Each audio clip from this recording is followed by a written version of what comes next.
Life transformational coach, inner peace foundation వ్యవస్థాపకులు రామకృష్ణ మాగులూరి గారు. ఆయన మనతో ఉన్నారు. మన రాతలు మనమే రాసుకున్నావా, దేవుడు రాశాడా? Do we create our own reality? Day to day లైఫ్లో జరుగుతున్న ప్రతి విషయం మనం క్రియేట్ చేసుకుందే. ఎలా క్రియేట్ చేస్తాం? ఎందుకు అని అనడం కంటే ఎలా అని శోధించడం అవసరం. ఎలా అనేటువంటిది చాలా ఇంపార్టెంట్. ఎందుకు అంటే it is justifying why you did this. ఇది ఎందుకు చేశారు, ఎందుకు చేయలేదు అని. నాకు డబ్బులు వచ్చాయి థ్యాంక్ యూ, నాకు డబ్బులు వచ్చాయి థ్యాంక్ యూ అంటే అది రియల్ అయిపోతుందని అనుకుంటున్నావు. సో ఈ సబ్ కాన్షియస్ ప్రోగ్రామింగ్ వర్సెస్ ఈ ఎక్సర్సైజెస్, వీటిని ఎలా చూస్తారు మీరు? మేనిఫెస్టేషన్స్ కొన్ని విషయాల్లో జరుగుతాయండి.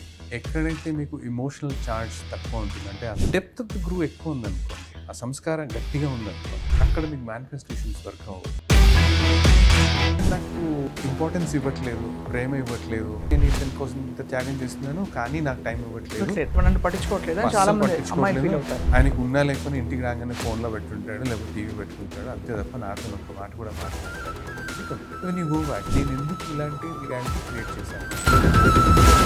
అక్కడి నుంచి మొదలైంది స్టోరీ. అక్కడ మొదలైంది. సో ఇక్కడే మొదలైందా, ఇంకా ముందు కూడా మొదలైందా ఇస్ ఎ క్వశ్చన్.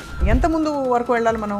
ఇక్కడ మొదలైంది అనుకోండి, ఇక్కడ ఒక సంస్కారం ఫామ్ అయింది. ఇంకా ముందు మొదలైంది అనుకోండి, కన్సీవ్ అవ్వాలి అనేటువంటి ఉద్దేశమే లేదు కానీ కన్సీవ్ అయ్యారు. అది కూడా ఒక సబ్ కాన్షియస్ ఇంప్రింట్ ఉంటుంది. తల్లి గారికి అసలు కన్సీవ్ అవ్వాలనే ఉద్దేశం లేదు, బిడ్డకి జన్మనివ్వాలనేటువంటి ఉద్దేశం లేదు, బట్ బలవంతంగా చేస్తున్న కండిషన్లో వాళ్ళు శోధన ద్వారా వెనక్కి వెళ్ళి అక్కడి నుంచి మొత్తం అది క్లియర్ చేసుకుంటూ వాళ్ళ పరిస్థితులు కూడా మారిన 1-2 సందర్భాలు. ఒక వ్యక్తి వచ్చారు, అతనికి ఉన్నటువంటి నమ్మకం ఏంటి అంటే తను ఇంటెలిజెంట్ కాదు అని. By default this boy is intelligent, but వైకి ఎందుకు అలాగే తను ఇంటెలిజెంట్ కాదు అనుకున్నాడు అంటే తల్లిదండ్రులు ఆ ఏజ్లో. అందరికీ నమస్కారం and welcome to Suman TV. మన లైఫ్ ప్రాసెస్ అంటే మన రిలేషన్షిప్స్ అండ్ అలాగే మనకి ఎంత ఆస్తులు ఉన్నాయి, మన పర్పస్ ఏంటి, మనం ఎందుకు పుట్టాము, ఇలాంటి అనేక క్వశ్చన్స్తో కొట్టుమిట్టాడుతూ ఉంటాం. మనమే మన రాతలు రోజు రాసుకుంటున్నావా? మన క్రియల్ని బట్టే మన అవుట్కమ్స్ వస్తున్నాయా? లేదు, మనకి భగవంతుడు రాసిన అస్ట్రాలజీ ప్రకారమో జాతకం ప్రకారమో తలరాతలు అయిపోతున్నాయా? మనకి తెలియని క్వశ్చన్. ఇది మనం ఎవరికి వారు శోధించుకోవాలి. మనతో పాటు ఇన్ఫ్యాక్ట్ ఏ పరిస్థితిలో ఉన్నా లైఫ్ని మనకు కావాల్సినట్టు మలుచుకునే దిశగా మన అడుగులు వేయచ్చు. మార్పులు తథ్యం అని చెప్తున్నారు life transformational coach and catalyst and guide. మనకి స్పిరిచువల్గా కూడా చాలా విషయాలు చెప్తూ ఇది అది అని భేదం లేదు, అంతా ఒకటే అని చెప్తూ వచ్చిన ఇన్నర్ పీస్ ఫౌండేషన్ వ్యవస్థాపకులు రామకృష్ణ మాగులూరి గారు. ఆయన మనతో ఉన్నారు, మాట్లాడదాం. రామకృష్ణ గారు నమస్కారం అండి. ఫస్ట్ ఆఫ్ ఆల్ ఈ క్వశ్చన్ చాలా డీప్ క్వశ్చన్ అండి. మన రాతలు మనమే రాసుకున్నావా, దేవుడు రాశాడా? Do we create our own reality? మీరేమంటారు? We create our own reality. Very simple statement. మన డే టు డే లైఫ్లో జరుగుతున్న ప్రతి విషయం, small little thing to a bigger thing, మనం క్రియేట్ చేసుకుందే. That's a final answer. Now ఎలా క్రియేట్ చేస్తాం, how is that we going to create అనేటువంటిది క్వశ్చన్. ఇక్కడ will get into the explanation. ఒక సామెత ఉంది, చిత్రగుప్తుడు గురించి, గుప్తంగా కూర్చొని చిత్రంగా రాస్తుంటాడు అని. సో ఎక్కడున్నది ఇది అంటే మనలోనే ఉంటుంది. మన అద్వైతిక్ వేదాంత ప్రకారము మనకి సంస్కారాస్ అని ఉంటాయి లోపల, ఇంప్రింట్స్. దాని అంతకుముందు ఇంప్రింట్స్ అని చెప్తుండేవాళ్ళం. That's nothing but samskaras. ఈ సంస్కారాస్ ఎక్కడి నుంచి వస్తాయి అంటే right from the womb stage నుంచి వచ్చేస్తాయి. అక్కడి నుంచి 7 ఏళ్ల లోపల రకరకాలుగా ఆ సంస్కారాస్ పడిపోతూ ఉంటాయి. సో మీ కాన్షియస్ మైండ్ వచ్చే టైంకి చాలా సంస్కారాస్ లోపల ఉండిపోయాయి. ఈ సంస్కారాస్ని పట్టి మిగతావన్నీ స్టార్ట్ అవుతాయి. సో ఈ సంస్కారం ఎలా వచ్చిందంటే మనం మాట్లాడుతుంటాం సంస్కారం ఏంటి ఆ సంస్కారం. సో వాడుక భాషలో మాట్లాడుతున్నటువంటి సంస్కారం ఏదైతే ఉందో that actually goes back into the అంతఃకరణ. అవును, okay. So that is what we're calling it be mind. సో అక్కడ మైండ్లో పడ్డటువంటి ఇంప్రింట్స్ ఏవైతే ఉన్నాయో those particular imprints are creating our reality constantly. అంటే ఆటో మోడ్లో వెళ్ళిపోతుంది, ఆటో పైలట్ మోడ్లో వెళ్ళిపోతూ ఉంటుంది. సో వీ థింక్ ఆటోమేటిక్గా ఆలోచనలు వస్తూ ఉన్నాయి, ఆ ఆలోచనల ప్రకారం నేను ఆ ఆలోచనలో కొట్టుమిట్టాడుతున్నాను, నా లైఫ్ గడిచిపోతా ఉంది. దాంతో ఆ ఆలోచనలతో జరిగిపోతా ఉంది నా లైఫ్. నేను దాన్ని పెద్దగా ప్రేరేపించడం లేదు, నేను పర్టికులర్గా ఒక ఆలోచనని ట్రిగర్ చేయట్లేదు, ఆటోమేటిక్గా ట్రిగర్ అవుతుంది, దాంతోపాటు నేను వెళ్ళిపోతున్నాను. It is kind of life is going in auto pilot mode. I'm not initiating. అవును, నేనేం ఇనిషియేట్ చేయట్లేదు, అలా వెళ్ళిపోతూ ఉన్న కండిషన్లో బాధలు, సంతోషాలు, దుఃఖాలు అవన్నీ వస్తూ ఉంటాయి. ఎక్కడెక్కడ సంతోషంగా ఉందో జరిగిపోతూ ఉంటుంది, ఎక్కడ దుఃఖం ఉందో అక్కడ ఒక్క నిమిషం ఆగేటువంటి ప్రయత్నం చేస్తాను. సో అక్కడ నాకు కంప్లైంట్, ఎక్కడైతే నాకు కంప్లైంట్ ఉందో అక్కడ ఆగి నేనే ఎందుకు, నాకే ఎందుకు అనేటువంటి క్వశ్చన్స్ ఉత్పన్నమవుతాయి. అవును. సో ఎప్పుడైతే మీకు నాకే ఎందుకు, why me, why only for me అనేటువంటి క్వశ్చన్ వస్తే మీరు ఇంకా ఆ సముద్రంలోకి డీప్గా వెళ్ళిపోతున్నారు అనేటువంటిది అర్థం. మీరు తేలాలి అంటే అడగాల్సిన క్వశ్చన్ వేరు. How did I create this అని అడగాలి. అంటే బట్ దానికి కూడా ఒక స్థిమితం కావాలి. మనం కొట్టుకుపోతున్నప్పుడు అది రాదు కదా. రాదు. ఏమవుతుందంటే దీన్ని ట్రాన్సిషన్ పాయింట్ అంటాం మనకి ఇంగ్లీష్ దీంట్లో వాడుతున్నప్పుడు. లైఫ్ ఒక స్టాండ్ స్టిల్కి వచ్చేస్తుంది, ఎక్కడికి కదలదు. ఇంకా ఇదే లూప్లో జరుగుతూ ఉంటుంది. ఏం చేసినా అదే, డబ్బు పోతూ ఉంటుంది, లేకపోతే రిలేషన్షిప్స్లో దెబ్బలాడుతూ ఉంటారు. ఈ రిలేషన్షిప్ ముందుకు వెళ్ళదు, వెనక్కి వెళ్ళదు, అలా గొడవల్లో ఉంటాయి. బిజినెస్ ఎక్కడికి వెళ్ళదు, అక్కడే ఉంటుంది. So if you look at everything, it comes to stand still. So ఎందుకు స్టాండ్ స్టిల్కి వచ్చిందంటే life is actually giving you an opportunity. Correct. అక్కడ ఆగమంటాం, చెప్తా ఉంది ఆగు, ఇక్కడ ఏదో ఉంది చూడు అని. ఎప్పుడైతే నేను విక్టిమ్ మోడ్ నుంచి, అంటే వై మీ అన్నప్పుడు విక్టిమ్ మోడ్లోకి వెళ్ళిపోయాను. వై మీ నుంచి how did I created. So మీరు చిన్న పిల్లవాడిని తీసుకోండి, వాడు ఏదో బొమ్మ ఏదో గీస్తాడు, అరే ఎందుకు రా గీసావు, వై ఆర్ డ్రాయింగ్ దిస్ అని అనుకోండి, వాడు భయపడిపోతాడు, వాడు సరిగా ఆన్సర్ రాదు వాడికి. సో ఎందుకు వై అనేసరికి వాడు ఒక విక్టిమ్ మోడ్లోకి వెళ్ళిపోతాడు. సో వాడు కరెక్ట్గా ఆన్సర్ చేయలేడు. అరే బొమ్మ గీసావా, హౌ డిడ్ యూ అని అడిగారు అనుకోండి, he will give you complete narration of what happened. అంటే ఎక్కడ చూశాను, దాంట్లో నాకు ఇది నచ్చింది, ఇది నచ్చలేదు, దీనికి ఇది యాడ్ చేస్తే బాగుంటుంది అనిపించింది. He is going to give a complete narrative. అదే ద మూమెంట్ హౌ. సో ఈ రియాలిటీ వాడు ఎలా క్రియేట్ చేశాడు చిన్నపిల్లవాడు అనేది కంప్లీట్గా చెప్తున్నాడు. అంటే అన్నిటికీ ఒక లాజికల్ అండ్ ఆల్సో ఇంకా డీపర్ రీజన్ కూడా ఉంటుంది. సో ఎందుకు, ఎప్పుడు, ఎలా అన్నది వాస్తవం యాక్చువల్లీ. సో ఎందుకు అని అనడం కంటే ఎలా అని శోధించడం అవసరం. ఎలా అనేటువంటిది చాలా ఇంపార్టెంట్. ఎందుకు అంటే it is justifying why you did this. ఇది ఎందుకు చేశారు, ఎందుకు చేయలేదు అనేది. ఎందుకంటే మీరు ఇలా చేశారని అనుకోండి, వై ఈజ్ నథింగ్ బట్ ఎందుకు.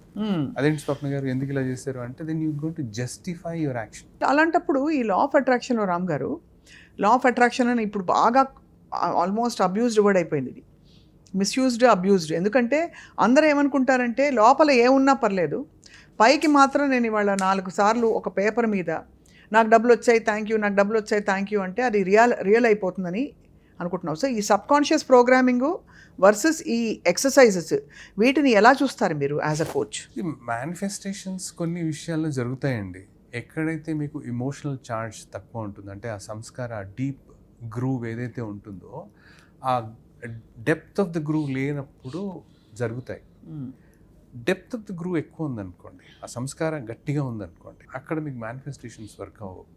ఓకే, సో మీరు వెళ్ళి దీని ఆరిజిన్ ఏంటి చూడాలి. అంటే మీకు లైఫ్లో రిలేషన్షిప్ బాగాలేదు, లేకపోతే డబ్బు రావట్లేదు, లేకపోతే డబ్బు కొంతే వచ్చి ఆగిపోతుంది, వచ్చిన డబ్బు వెళ్ళిపోతుంది, లేకపోతే బిజినెస్ ముందుకు వెళ్ళట్లేదు, ఒక్క అడుగు ముందుకేసి వెనక్కి రండి, ఇలాంటివి ట్రిగర్ పాయింట్స్ వస్తాయి. ఎక్కడైతే మిమ్మల్ని ప్రశాంతంగా కూర్చొనివ్వవు అక్కడికి వెళ్ళి దీన్ని మీరు చూడగలగాలి, అన్బయాస్డ్గా చూడగలగాలి. చూడగలగాలి అంటే అది మైండ్ని తీసుకుని వస్తే కుదరదండి. అంతే, లాజికల్ మైండ్. అంటే నేను ఇక్కడ మైండ్ని తక్కువ చేయట్లేదు. It is very very powerful tool, extremely powerful tool. దీన్ని ఎలా యూస్ చేసుకోవాలి, ఎక్కడ యూస్ చేసుకోకూడదు, ఇది మనకు తెలియాలి. సో ఇది మీకు అవేర్నెస్లోకి వస్తే తప్ప, ఈ ప్రోగ్రామ్ ఎక్కడి నుంచి వచ్చింది, ఈ సంస్కారం ఎక్కడి నుంచి వచ్చింది అనేటువంటిది మీకు అవేర్నెస్లోకి వస్తే తప్ప దాని గ్రిప్ రాదు. రైట్, దాని గ్రిప్లో మీరున్నారు ఇప్పుడు. ఆ గ్రిప్ అది వదలాలి అంటే ఈ ప్రోగ్రామ్ ఎక్కడి నుంచి వస్తుంది అనేటువంటిది మీ అవేర్నెస్లోకి రావాలి. దానికి చాలా శోధన అవసరం. సెల్ఫ్ ఎంక్వైరీ చాలా ఇంపార్టెంట్. ఎందుకు వచ్చింది, ఎందుకు నేను ఇలా ఎందుకు నాకు ఇలా అవుతోంది అని ఆలోచించాలి, అంతేనా? అంటే ఎలా అవుతుందని ఆలోచించాలి. అంటే అసలు దీనికి ఆరిజిన్ ఏంటిది అంటే ఇప్పుడు ఒక రిలేషన్షిప్ ఇష్యూ ఉంది. సో గొడవ పడుతున్న కండిషన్లో నేను హర్ట్ అవుతున్నాను. సో నేను ఎందుకు హర్ట్ అవుతున్నాను అనేటువంటిది చూడాలి. ఓకే, అవతల మనిషి ఒక మాట అన్నాడు, నేను బాధపడుతున్నాను. ఎందుకు బాధపడుతున్నాను? ఓకే, అవతల మనిషి అన్నాడు కరెక్టే, నేను ఎందుకు బాధపడాలి, పడాల్సిన అవసరం ఏముంది అంటే ఒక పక్కన యారగెన్స్లో చూడొచ్చు, అంటే అన్నాళ్ళే అని వెళ్ళిపోవడం వేరే విశేషం. బట్ నిజాయితీగా ఓకే నాలో ఏంటి ఈ ప్రోగ్రామ్ ఏంటి అంటే అన్నాను అన్నాడు, నా అహం దెబ్బతిన్నది. ఓకే, అహం అనేటువంటిది పెద్ద బ్లాంకెట్. సో అందులో ఏమిటి అంటే ఎందుకు పనికిరాని దానివి అన్నాడు, ఎందుకు పనికిరాని వాడివి అని అన్నది ఏదో ఒకటి వస్తుంది, ఒక స్టేట్మెంట్. సో అది ఎక్కడ స్టార్ట్ అయింది? Right, when you kind of start looking at it without any judgment, without any prejudice, without any kind of fear. అంటే నాలో ఒక తప్పు చూపించగలుగుతుంది ఇది అని ఉన్నా, can you step back and watch the entire episode. అంటే ఇక్కడ మొదలైంది, ట్రిగర్ దగ్గర మొదలైంది, అది అలా తీసుకెళ్తుంది వెనక్కి. తీసుకుని ఫస్ట్ టైం ఎక్కడ మీకు ఎవరన్నారు అన్నదాన్ని మీరు ఎందుకంత డీప్గా ఇంప్రింట్ అయిపోయింది మీ మైండ్లో అనేటువంటిది చూడాలి. ఒక 2 ఎగ్జాంపుల్స్ ఇవ్వగలుగుతారా? అంటే Oh, yeah. మీరు మార్చి వాళ్ళు శోధన ద్వారా వెనక్కి వెళ్ళి అక్కడి నుంచి మొత్తం అది క్లియర్ చేసుకుంటూ వాళ్ళ పరిస్థితులు కూడా మారిన 1-2 సందర్భాలు చెప్పండి. సో ఏంటి అంటే, ఒక వ్యక్తి వచ్చారు, అంతకుముందు మరి నేను చెప్పానులో నాకు తెలియదు, బట్ రేడియోలో చెప్పుండొచ్చు. ఒక వ్యక్తి వచ్చారు, అతనికి ఉన్నటువంటి నమ్మకం ఏంటి అంటే తను ఇంటెలిజెంట్ కాదు అనేటువంటి ఒక నమ్మకం. స్మార్ట్ కాదు, ఇంటెలిజెంట్ కాదు. అతను చాలా ఏళ్ళు కార్పొరేట్లో పనిచేస్తూ వచ్చారు. ఇంకా ఆయన ఆల్మోస్ట్ రిటైర్, అంటే హీ క్విట్, తన సొంతంగా తను పెట్టుకునేటువంటి ప్రయత్నం చేస్తున్నారు. సో పెట్టుకునేటువంటి టైంలో కూడా, తన సొంత ఆర్గనైజేషన్ పెట్టుకునే టైంలో కూడా ఈ ఆలోచన ఉంది, నేను స్మార్ట్ కాదు, నేను ఇంటెలిజెంట్ కాదు అనేది. సో దాని నుంచి బయటపడిపోవాలని వచ్చారు. లేటెస్ట్గా ఎక్కడైంది తనకి ఆ పర్టికులర్ ఈవెంట్ ట్రిగర్, ఎక్కడైంది స్మార్ట్ కాదు ఆర్ ఇంటెలిజెంట్ కాదు అనేటువంటి. సో తన ఓన్ బిజినెస్లోనే ఎక్కడ తను ముందుకు వెళ్ళాల్సిందే, ఒక డెసిషన్ తీసుకోవాల్సిందే, దాని డెసిషన్ తీసుకోలేకపోయారో, లేకపోతే ఏదో ఒక డెసిషన్ తీసుకున్నారు which is not appropriate at that point. So ఆ టైంలో తనకి ట్రిగర్ అయింది, నేను ఇంటెలిజెంట్ కాదు అనేటువంటిది. కూర్చోబెట్టాం. So when we went back, ఒకటొకటి అలాగా ఒక రీల్ లాగా, బ్యాక్గ్రౌండ్ సినిమా లాగా. సో తను కార్పొరేట్లో వర్క్ చేస్తున్నప్పుడు తన బాసెస్ ఏమన్నారు, తనకి ప్రమోషన్స్ ఎందుకు రాలేదు, తనకి హైక్స్ తక్కువ ఎందుకు వచ్చాయి, కొత్తగా ఇంకొక ఉద్యోగంలోకి జంప్ అవ్వాలి అంటే తనతో పాటు ఉన్న వాళ్ళకి ఉద్యోగాలు వచ్చాయి, తనకి రాలేదు. ఇలా ఒకటొకటి అలా వెనక్కి వెళ్తున్న కండిషన్లో చదువుల్లో మీడియోకార్ కిందగానే ఉండిపోయాడు. సో ఇలా వెనక్కి వెళ్తూ ఉంది. వెళ్ళిన కండిషన్లో చిన్నప్పుడు తను స్కూల్కి వెళ్తున్న టైంలో వాళ్ళ తండ్రి గారు తిట్టడం, నీకు బుర్ర లేదు, నీకు చదువు రాదు, నువ్వు ఎందుకు పనికిరాని వాడివి, నీకు అసలు ఇంటెలిజెన్స్ లేదు, ఇలాంటివన్నీ ఆయన తిట్టారు. ఆబ్వియస్లీ మార్క్షీట్ వచ్చినప్పుడు తల్లిదండ్రులు తిడతారు.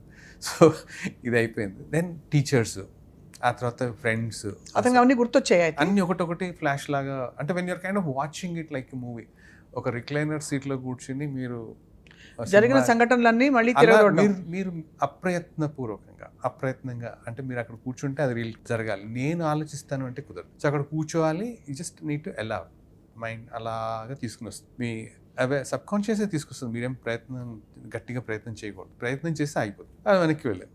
సో ఫైనల్గా ఏంట్రా అంటే తన తండ్రి అలాగా తిట్టడం వల్ల ఏర్పడినటువంటి ఒక సంస్కారం. అక్కడ తన తండ్రి ఏదైతే చెప్పాడో అతను అది నమ్మేశాడు. 1కి 10 సార్లు చెప్పాడు ఆయన తండ్రి. చెప్పడం వల్ల ఓకే నేను ఇంటెలిజెంట్ కాదు అనేటువంటిది చాలా దృఢంగా నమ్మడం ఒక సంస్కార కింద పడిపోయింది. సో అది ఉన్నంత కాలము ఈయన ఏం చేసినా కానీ నేను ఇంటెలిజెంట్ కాదు, నేను స్మార్ట్ కాదు అనేటువంటిది ఈయనకి ఉన్నటువంటి ఒక నమ్మకం.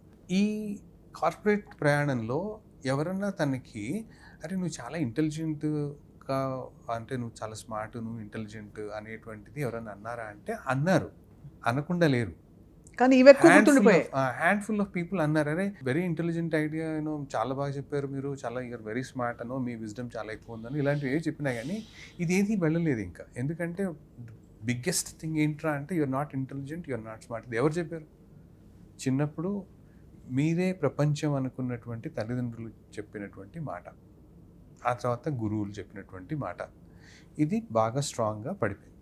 ఇది ఉన్నంతకాలం అవతల వాళ్ళు ఎంత పొగిడినా సరే ఇదేం వర్క్ అవుతుంది. సో ఆ ఇంప్రింట్స్ని తీసేయాలి. అది తీసేయాలి. ఆ తీసేసే ప్రక్రియ ఏంటి అంటే ఏం చేస్తారు ఆ టైంలో? ఆ టైంలో మీరు ఎప్పుడైతే దాన్ని చూడడం మొదలు పెడతారో we're going to next stage. So తండ్రికి అంటే మీకంటూ, మీరు పుట్టినప్పుడు మీకంటూ కొన్ని క్వాలిటీస్ ఉన్నాయి కదా, అవును, కొన్ని స్ట్రెంగ్స్ ఉన్నాయి కదా. సో మీరు say for example live wire అనుకోండి. లైవ్ వైర్ మీరు చాలా క్విక్, మీరు ఆటలాడారు, లేకపోతే ఇంకో వేరే ఆర్టిస్ట్ అనుకోండి, బాగా ఆర్ట్, లేకపోతే బాగా పాడగలరు, బాగా డ్యాన్స్ చేయగలరు, ఏవో చాలా ఉన్నాయి. బట్ దెన్ అక్కడ ఉన్నటువంటి పరిస్థితుల్లో మీ తండ్రి గారికి నువ్వు బాగా చదవాలి, చదివితే వచ్చేటువంటి లారల్స్ ఏవైతే ఉన్నాయో అది ముఖ్యం, మిగతావేవి ఆయనకు కనపట్లేదు. సో ఆయన దృష్టిలో ఏదైతే ఇంపార్టెంట్ ఉందో అది చూసి అది నీ దగ్గర లేదు, ఇంకేం నువ్వు పనికిరాని వాడివి అనేటువంటిది చెప్పేసినటువంటి ఇది. బట్ మీకంటూ కొన్ని న్యాచురల్ స్ట్రెంగ్స్ ఉన్నాయి కదా, అది ఎవరు ఐడెంటిఫై చేశారు? అది ఎవరు ఐడెంటిఫై చేయలేదు. సో ఎవరు ఐడెంటిఫై చేయని కండిషన్లో అది బికమ్ స్టేల్. అంతే కదా, రైట్? సో మీ తండ్రి గారికి ఆర్ మీ ఫ్యామిలీలో ఏదైతే ఇంపార్టెంట్ అని అనుకున్నారో అది మాత్రమే చూడగలిగారు తప్ప ఇవి ఉన్నాయన్న సంగతి మీకు కూడా తెలియదు, ఎందుకంటే ఎవరు ఐడెంటిఫై చేసి చెప్పలేదు. కరెక్ట్. బట్ ఈ ఏజ్లో మీరు వెళ్ళి చూడొచ్చు కదా, అంతే కదా, రైట్? మీరు వెళ్ళి చూసినప్పుడు ఓకే నాకు ఈ పర్టికులర్ స్కిల్ సెట్ ఉండింది, లేకపోతే నాకు ఈ తెలివి ఉండింది, లేకపోతే నేను ఈ ఏరియాస్లో చాలా స్మార్ట్గా ఉన్నాను, నేను జనాలకి హెల్ప్ చేసేటువంటి నేచర్ ఉండింది, ఇలాంటివి మీకు తెలుస్తాయి. అంటే when you're watching it, prejudice లేదు, అన్బయాస్ లేదు, అంటే యువర్ కైండ్ ఆఫ్ బయాస్ లేదు, అన్బయాస్డ్గా చూస్తున్నారు. అలా చూస్తున్నప్పుడు ఆటోమేటిక్గా యా ఈ పిల్లవాడికి ఇవన్నీ ఉన్నాయి కదా, వాళ్ళ తల్లిదండ్రులు ఎందుకు చూడలేకపోయారు? అది అక్కడ ఇక్కడ ఈ స్ట్రెంగ్స్ ఉన్నాయి. సో యాక్చువల్గా by default this boy is intelligent, but why did he, ఎందుకు అలాగ తను ఇంటెలిజెంట్ కాదు అనుకున్నాడు అంటే తల్లిదండ్రులు ఆ ఏజ్లో మీకున్నటువంటి ప్రపంచంలో వాళ్ళిద్దరే ప్రపంచం. సిబ్లింగ్స్ ఏమైనా ఉంటే వాళ్ళ ప్రపంచం, ఇద్దరు ముగ్గురే ప్రపంచం. ఈ ఇద్దరు ముగ్గురులో నీకు ఇది లేదు అన్నప్పుడు నువ్వు ఒప్పేసుకుంటావు, పెద్ద there is no questioning about, ఒప్పేసుకుంటావు. సో అది వెళ్ళి మనకి ఇంప్రింట్ కింద కూర్చుంటాం. ఇది రన్ చేస్తుంది లైఫ్ని. ఇందాక మీరు అన్నారు చూసారా, లైఫ్ని ఎలా నేను క్రియేట్ చేసుకోవచ్చా అంటే ఇది క్రియేట్ చేస్తుంది కంటిన్యూస్గా. ఎన్నేళ్ళు క్రియేట్ చేసింది? 40-50 ఏళ్ళు క్రియేట్ చేసింది అతనికి. అది ఎప్పుడు విడిపోతుంది అంటే ఎప్పుడైతే తన అవేర్నెస్లోకి వస్తుందో. అంటే ఒక డార్క్ రూమ్ ఉందండి, సడన్గా ఒక లైట్ వేయగానే మనకు తెలిసిపోతుంది ఎక్కడ ఏది ఉందో. అలాగే ఒక డార్క్ రూమ్ ఉంది, అక్కడ ఏదో వస్తువు ఉంది, అది ఉన్న సంగతి నాకు తెలియదు. ఎప్పుడైతే బట్ అది రన్ చేస్తుంది నా లైఫ్ని. ఎప్పుడైతే నేను లైట్ వేశానో దాని గ్రిప్ నా నుంచి వెళ్ళిపోయింది. సో ఎప్పుడైతే తన్ని చూశాడో ఓకే మా నాన్నగారికి ఆయన ఎందుకు ఎప్పుడు ఆ చదువు అన్నాడు అంటే ఆయన ఏదైతే చదువుకోవాలనుకున్నారో అది చదువుకోలేకపోయారు, వాళ్ళ ఇంటి పరిస్థితులను బట్టి, వాతావరణాన్ని బట్టి ఆయన చదువుకోలేకపోయారు. ఆయన వాళ్ళ పిల్లలు బాగా చదువుకోవాలి అనేటువంటిది ఆశ ఆయనకి. ఆయన తప్ప అంటే ఆయన తప్పేం లేదు, బట్ ఆయన ఫోకస్ అంతా చదువు మీదే ఉంది, మార్కులు చదువులు వీటి మీదే ఉంది, మిగతా వాటి మీద ఫోకస్ లేదు. అవును, రైట్? సో ఆయన ఎక్కడి నుంచి ఆపరేట్ చేస్తున్నారంటే ఆయనకు ఉన్నటువంటి ఒక చిన్న ప్రాబ్లం నుంచి ఆయన ఆపరేట్ చేస్తున్నారు. ఆయన ఎలాగైతే ఇబ్బంది పడ్డారో వాళ్ళ పిల్లలు ఇబ్బంది పడకూడదు అనేటువంటి ఒక సదుద్దేశంతో చేస్తున్నారు ఆయన. అంతే కదా. సో ఆయన తప్ప అంటే ఆయన తప్పేం లేదు. సో ఎవరిది తప్పు? ఆయనది తప్పు కాదు, ఈ పిల్లవాడిది తప్పు కాదు, బట్ ఒక ఇంప్రింట్ అయితే ఫామ్ అయింది, ఒక సంస్కార అనేటువంటిది ఫామ్ అయిపోయింది, అది రన్ చేసింది all through the life. Now when you get into the awareness, ఎప్పుడైతే మీకు ఆ అవేర్నెస్లోకి వస్తుందో ఓకే ఆయనకి లేనిది ఏదైతే ఉందో అది వాళ్ళ పిల్లలు కావాలనుకున్నారో ఆయనది తప్పేం లేదు. యాక్చువల్లీ ఆ పిల్లవాడు చాలా మరీ చిన్న పిల్లవాడు కాబట్టి వాడు తండ్రిని ఎదిరించలేడు కాబట్టి వాడు ఊరుకుంటుపోయాడు, నమ్మేశాడు. సో ఏం లేదు, అంతే. Actual it is not real. అంతే. వాట్ ఈస్ రియాలిటీ అంటే దట్ బాయ్, ఆ చిన్నపిల్లవాడు ఎవరైతే ఉన్నాడో వాడికి అన్నీ ఉన్నాయి. సో ఇలాంటిది ఒకటి మీరు యాక్చువల్ కేసుని సాల్వ్ చేశారు. ఓకే, సో అర్థమైంది. అంటే మనం ఏం రన్ చేస్తుంది మన లైఫ్ని అని అవగాహన తెచ్చుకోవడమే మన పని. అండ్ దీనికి ఏంటి దానికి కోర్సెస్ ఉంటాయా రామ్ గారు, లేక అది ఇన్నర్ వర్క్ అన్నప్పుడు how do you get to that? మనం శోధించుకుంటే మనం చేసుకోవచ్చా? సెల్ఫ్ ఎంక్వైరీ చేసుకోవచ్చండి. అది అంటే దట్స్ ద మోస్ట్, అంటే I should not say you cannot do it. ఎందుకంటే నేను నా పాత అదే కాబట్టి నేను నా అంతటా నేనే వచ్చాను కాబట్టి అది చేసుకుని వచ్చాను, కాదంటలేదు. అండ్ అలా అని అందరూ చేసుకోలేరు, అంత టైం ఇప్పుడు లేదు. సో ఎవరన్నా ఒక హ్యాండ్ ఇస్తే ఒక గైడ్ కావాలి, గైడ్ లాగా ఉంటే ఈజీ అవుతుంది అనుకుంటే దెర్ ఆర్ మెనీ కోర్సెస్ మన దగ్గర కూడా ఉన్నాయి. Right, that you offer lot of అంటే సెల్ఫ్ ఎంక్వైరీ అండ్ ఈ సెల్ఫ్ ట్రాన్స్ఫర్మేషన్ జర్నీస్. సో అలాగే మెటీరియల్ ఫ్రంట్లో టిపికలీ ఎలాంటి ప్రాబ్లమ్స్తో లేకపోతే ప్రాబ్లమ్ స్టేట్మెంట్స్తో, ఇప్పుడు ఇతను ఎవరో ఒక కేస్ స్టడీ చెప్పారు, నేను తెలివైన వాడిని కాదని అనుకున్నాడు, కాకపోతే దాన్ని ఎలా మేనిఫెస్ట్ అయ్యి ఎలా ప్రాబ్లంగా పరిణమించింది. అలాగా రిలేషన్షిప్స్లో కావచ్చు, అబండెన్స్ మేనిఫెస్టేషన్లో, హెల్త్ ఇష్యూస్లో ఎలాంటి ప్రాబ్లమ్ స్టేట్మెంట్స్తో వచ్చి వాళ్ళు ఆ ప్యాటర్న్స్ బ్రేక్ చేస్తారు. ప్రతిదానికి ఇదేనండి, this is the core. Okay, for example relationships తీసుకున్నారనుకోండి, రిలేషన్షిప్స్ తీసుకుంటే ఓకే ఇతను నాకు అంటే అమ్మాయిలకి మేజర్గా ఉండే కంప్లైంట్ ఏంటంటే ఈయనకి నా గురించి టైం లేదు, ఈయన నాతో టైం స్పెండ్ చేయడు, లేకపోతే నేనంటే పెద్ద ప్రేమ లేదు, ఇంపార్టెంట్ కాదు, ఇలాంటివేవో జనరల్ కంప్లైంట్స్ ఉంటాయి అమ్మాయిలకి. అబ్బాయిలకు కొన్ని వేరే కంప్లైంట్స్ ఉంటాయి. But majority of the times ఏమవుతుంది అంటే, ఇప్పుడు for example I'm just taking an example of women, but doesn't mean men doesn't have issues. వాళ్ళకి ఉండే ఇష్యూస్ వాళ్ళకి ఉన్నాయి, బట్ ఇది తొందరగా అర్థమవుతుందని చెప్తున్నాను నేను. ఓకే, ఇతను నాకు ఇంపార్టెన్స్ ఇవ్వట్లేదు, ప్రేమ ఇవ్వట్లేదు, నాకు కావాల్సింది ఏదైతే ఉందో అదేమి ఇవ్వట్లేదు, నేను ఐఎమ్ ద లీస్ట్ పర్సన్ అనేటువంటి ఆలోచన ఏదైతే ఉందో, ఇది ఎక్కడి నుంచి వస్తుంది? ఇది కంప్లైంట్. ఇది ఒకరోజు కంప్లైంట్ అంటే, ఇప్పుడు మీరు డేటింగ్లో ఉన్నారనుకోండి, డేటింగ్లో ఉండే కంప్లైంట్ ఇదే.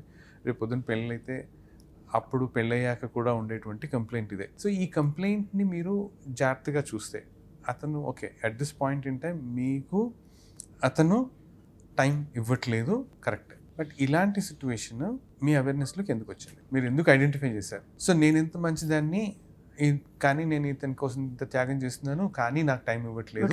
అవును, అతను నన్ను పట్టించుకోవట్లేదు అని చాలా మంది అమ్మాయిలు ఫీల్ అవుతారు. యా, ఆయనకి ఉన్నా లేకపోతే ఇంటికి రాగానే ఫోన్లో పెట్టుంటాడు, లేకపోతే టీవీ పెట్టుకుంటాడు, అంతే తప్ప నాతో ఒక్క మాట కూడా మాట్లాడు అనేటువంటిది complaint. So when you go back, why that, నేను ఎందుకు ఇలాంటి రియాలిటీ క్రియేట్ చేశాను అనే క్వశ్చన్ వస్తే, నా హౌ అగైన్ వై అనేసరికి మళ్ళీ జస్టిఫికేషన్లోకి వెళ్ళి విక్టిమ్లోకి వెళ్తుంది. So when you start asking how did I create this, ఇది వెనక్కి వెళ్ళినప్పుడు మీకు ప్రతి చోట ఎక్కడో ఇలాంటి నెగ్లెక్ట్ చూసుంటారు. ఈ నెగ్లెక్ట్ కంటిన్యూస్గా ఉంది, ఆల్వేస్ దేర్. ప్రతి ఇందాక ఆయన ఎగ్జాంపుల్ చెప్పినట్లు ప్రతి ఏరియా ఆఫ్ లైఫ్లో, మీ చదువుకునే రోజుల్లో కానివ్వండి, మీరు ఉద్యోగం చేసే రోజుల్లో కానివ్వండి, మీ ఫ్రెండ్స్తో కానివ్వండి, మీ ఇంట్లో కానివ్వండి, మీ ఎక్స్టెండెడ్ ఫ్యామిలీలో కానీ, ఎక్కడో అక్కడ ఎవరో ఒకళ్ళు మిమ్మల్ని నెగ్లెక్ట్ చేస్తూనే ఉన్నారు, మీకు ఇవ్వాల్సినటువంటి ఇంపార్టెన్స్ ఇవ్వలేదు. వెళ్ళినప్పుడు చిన్నప్పుడు అక్కడ జరిగినటువంటి సంఘటనలు ఏంటి అనేటువంటిది కనిపిస్తాయి, ఆటోమేటిక్గా కనిపిస్తాయి. సే ఫర్ ఎగ్జాంపుల్, మీ తల్లిగారు తండ్రి గారు జాయింట్ ఫ్యామిలీలో ఉన్నారనుకోండి. సో అత్తగారు, మామగారు, మరుదులు, ఆడపడుచులు, వాట్ ఎవర్ ఇట్ ఇస్, ఇవన్నీ ఉన్నాయి. సో ఈవిడ తల్లిగారు కంప్లీట్గా షీఈస్ బిజీ, డెడికేటెడ్, ఆవిడ లైఫ్ అంతా ఫ్యామిలీకి డెడికేట్ అయిపోయింది. సో ఈవిడికి కనుక 2-3 పిల్లలు ఉన్నారు అంటే ఎవరికి టైం ఇస్తుంది ఆవిడ? అంతే కదా, అక్కడి నుంచి మొదలైంది స్టోరీ. అక్కడ మొదలైంది. సో ఇక్కడే మొదలైందా, ఇంకా ముందు కూడా మొదలైందా ఈజ్ ద క్వశ్చన్. అవును, ఎంత ముందు వరకు వెళ్ళాలి మనం? సో ఇక్కడ మొదలైంది అనుకోండి, ఇక్కడ ఒక సంస్కార ఫామ్ అయింది. ఇంకా ముందు మొదలైంది అనుకోండి, ఫర్ ఎగ్జాంపుల్ అసలు ఆవిడకి కన్సీవ్ అవ్వాలి అనేటువంటి ఉద్దేశమే లేదు, కానీ కన్సీవ్ అయ్యారు. అది కూడా ఒక సబ్ కాన్షియస్ ఇంప్రింట్ ఉంటుంది, వెరీ స్ట్రాంగ్ ఇంప్రింట్. సో ఇక్కడికి వెళ్ళినప్పుడు అంటే తల్లి గారికి అసలు కన్సీవ్ అవ్వాలనే ఉద్దేశం లేదు, బిడ్డకి జన్మనివ్వాలనేటువంటి ఉద్దేశం లేనే లేదు, బట్ బలవంతంగా చేస్తున్న కండిషన్లో ఈ సెన్స్ ఆఫ్ రిజెక్షన్ అనేటువంటిది అక్కడ స్టార్ట్ అయిపోతుంది, ఊమ్ లెవెల్లో స్టార్ట్. అంతే కదా, అక్కడ ఇంప్రింట్ పడ్డది. అక్కడ నుంచి ఆ ఇంప్రింట్ నుంచి వరుసగా ఒక క్రమం కొనసాగింది. ఎక్కడ కంటిన్యూస్ గా you feel you are being neglected or rejected. But what is the response you should give at that point so that you don't get into the imprint? ఎక్కడ అంటున్నారు? ప్రతి చోట పడినప్పుడు మీరు ఆటో పైలట్ మోడ్లో నడిచిపోయారండి. అంతే ప్రతిసారి నెగ్లెక్ట్ అయినప్పుడల్లా చిన్నప్పుడు నేను ఇంపార్టెంట్ కాదు అనే భావన వచ్చేస్తుంది కదా. అంటే అందరినీ పట్టించుకుంటున్నారు, నన్ను పట్టించుకోవట్లేదంటే యూ నాట్ ఇంపార్టెంట్ అనే కదా. అవునవును, ఇది వచ్చేస్తుంది. నిజంగా ఆవిడకి ఆ భావన ఉందా అంటే, no, you are the most important one, but మిమ్మల్ని పట్టించుకుంటే మిగతా వాళ్ళందరూ ఆవిడ మీద దూకేస్తారనేటువంటి ఆలోచన. అది తప్పుకోవడానికి ఫస్ట్ వాళ్ళకి ఇచ్చేస్తే ఒక 5 నిమిషాలన్నా నేను నా బిడ్డతో జాగ్రత్తగా ఉండొచ్చు, or I can spend some quality time with my daughter. ఈ లోపల ఈ ఇంప్రింట్ వచ్చేసింది, కదా. అది ఇప్పుడు గంట సేపు మీరు అక్కడ కూర్చున్నారు, 55 నిమిషాలు మీరు వాళ్ళకి వీళ్ళకి సపోర్ట్ చేస్తూ. కానీ బిడ్డ తల్లి కడుపులో ఉన్నప్పుడే ఇంప్రింట్స్ ఎట్లా సంస్కారాలుగా మారిపోతాయి? ఎందుకంటే అప్పటికి ఇంకా మైండ్ డెవలప్ అయి ఉండదు, అసలు ఎక్స్పెక్టేషన్స్ అనే చట్టం ఉండదు. ఇదేంటి పూర్వజన్మ నుంచి వచ్చేవా, ఎలా అనుకోవాలి? అంటే సంస్కారాలు అన్నీ కూడా సబ్ కాన్షియస్లో ఉంటాయి. అదే, సో మీ కాన్షియస్ మైండ్ 7 ఏళ్ల తర్వాతే వస్తుంది. సో ఎలా మీరు అలవాటు చేశారో వాతావరణం, ఆ వాతావరణానికి అలవాటు పడిపోతుంది ఆ సబ్ కాన్షియస్, అంతేనా? అంటే బేసిక్గా మీరు అంటే అంత దీంట్లో చాలాసార్లు చెప్తున్నాను, 4th మంత్ స్టార్ట్ అవ్వగానే, గర్భంలో ఉన్నప్పుడు అంటే తల్లి ప్రెగ్నెన్సీలో ఉన్నప్పుడు 4th మంత్ స్టార్ట్ అవ్వగానే sub conscious memory open up అయిపోతుంది. అక్కడి నుంచి మీకు సబ్ కాన్షియస్ మెమరీలో ఏమేమి జరుగుతున్నాయి అనేటువంటిది ఒకటి ఇంప్రింట్ పడిపోతూ ఉంటుంది. సో తల్లి what ever mother is going through straight పడిపోతుంది. సో అందుకోసం ప్రెగ్నెన్సీ టైంలో తల్లి ఎంత సంతోషంగా ఉంటే బిడ్డ అంత సంతోషంగా ఉంటుంది అని చెప్తారు. సో ఎలాంటి స్ట్రెస్ తీసుకోకుండా, ఎలాంటి ఆలోచనలు పెట్టుకోకుండా ఉండేటువంటి ప్రయత్నం చేయాలి. బట్ ఉంటాయా అంటే ఏమి ఉండవు, ఎందుకంటే ఆలోచనలు మన చేతిలో లేవు. తల్లిగారికి ఉన్న సంస్కారాన్ని బట్టి తల్లిగారి ఆలోచనలు ఉంటాయి. తల్లిగారు ఏం ఆలోచిస్తుందో బిడ్డ అది వచ్చేస్తుంది స్ట్రైట్ అవే. ఇది కాకుండా తల్లిగారి సైడ్ నుంచి తండ్రి గారి సైడ్ నుంచి వాళ్ళ ఆలోచనలు, వాళ్ళ సంస్కారాలు, ఆ లీనియేజ్ యాన్సిస్టర్స్ లీనియేజ్లో ఉండేటివన్నీ కూడా బిడ్డకు వచ్చేస్తాయి. సో ఏమేమి వచ్చాయి అంటే, ఏముంది నీకు సబ్ కాన్షియస్ మెమరీలో అంటే నాకు తెలియదు యాక్చువల్గా. That's a black box. మరి ఎలా తెలుస్తుంది అంటే, నువ్వు ఎక్కడెక్కడైతే నీకు లైఫ్లో నీ అవేర్నెస్లోకి ఏవైతే వస్తున్నాయో, అంటే ఫర్ ఎగ్జాంపుల్ ఒక ఎక్స్పీరియన్స్, మీరు ఒక ఆర్గనైజేషన్లో పనిచేస్తున్నారు అనుకోండి, అక్కడికి వెళ్ళినప్పుడు 100 ఉంటాయి, బట్ ఒకటో రెండో మీకు కనిపిస్తాయి, గ్లేరింగ్గా కళ్ళలో కనిపించేస్తుంటాయి. ఆ 2కి సంబంధించింది ఉంది లోపల. సో ఒక రిలేషన్షిప్లో ఓకే, తల్లి గారు నన్ను పెద్దగా పట్టించుకోలేదు, I'm not important, I'm being rejected, ఇలాంటి స్టేట్మెంట్స్ ఏవో పడిపోతాయి చిన్నప్పుడు. ఎప్పుడైతే సంస్కారంలో అది ఉందో, అంటే మీ కాన్షియస్ ఏజ్కి నాకు ఇన్నేళ్ళు అనేటువంటిది కాన్షియస్ మైండ్ చెప్తుంది. సబ్ కాన్షియస్ అదేం లేదు. 4th మంత్ నుంచి మీరు వెళ్ళిపోయేదాకా ఒకటే ఏజ్, దానికి టైం కాన్సెప్ట్ లేదు. ఎన్నోసార్లు ఆఫ్ కోర్స్ మీ గైడెన్స్తో నేను చాలా విషయాలు తెలుసుకున్నాను. ఎన్నో సెషన్స్ నేను చేశాను మీతో, హీలింగ్ సెషన్స్ మీరు ఇచ్చారు. సో చాలా ఎన్లైటనింగ్గా ఉందండి. ద రియల్ జర్నీ ఇది in fact I feel is the truth diary that we all need to know. అంటే సత్యం ఎలా వర్క్ అవుతుంది, కర్మలా మనం పేపర్ మీద చిట్టి మీద రాసేసుకుంటే అమాంతం మనకు డబ్బులు వచ్చేస్తాయా, లేదేవో క్రిస్టల్స్ వేసేసుకుంటే జీవితాలు మారిపోతాయా? కాదు. మన ఆలోచన విధానం, మన డిఎన్ఏలో నాటుకుపోయిన ప్రోగ్రామింగ్ ఎప్పుడైతే మనం గమనిస్తామో ఫస్ట్ స్టెప్గా, అక్కడి నుంచి షిఫ్ట్ ట్రాన్స్ఫర్మేషన్ మొదలవుతుంది. మన జీవితాన్ని అప్పుడు కావాల్సిన విధంగా మలిచేలాగా మనం తయారవ్వచ్చు. అదే the highest peace. Thank you very much Ramakrishna garu. I think this is a long series of conversations. మనం రాబోయే రోజుల్లో చాలా విషయాలు, అంటే ప్రేక్షకులకి డైరెక్ట్గా ఉండే ప్రాబ్లమ్స్ కూడా, అది దాన్ని ఎలా ట్రాన్స్లేట్ చేసి ఈ విధానంలోకి తీసుకురావాలో కూడా మాట్లాడదాం రాబోయే రోజుల్లో. ఫర్ టుడే ఇంట్రొడక్టరీ సెషన్కి థ్యాంక్ యూ సో మచ్. నమస్కారం. Thank you.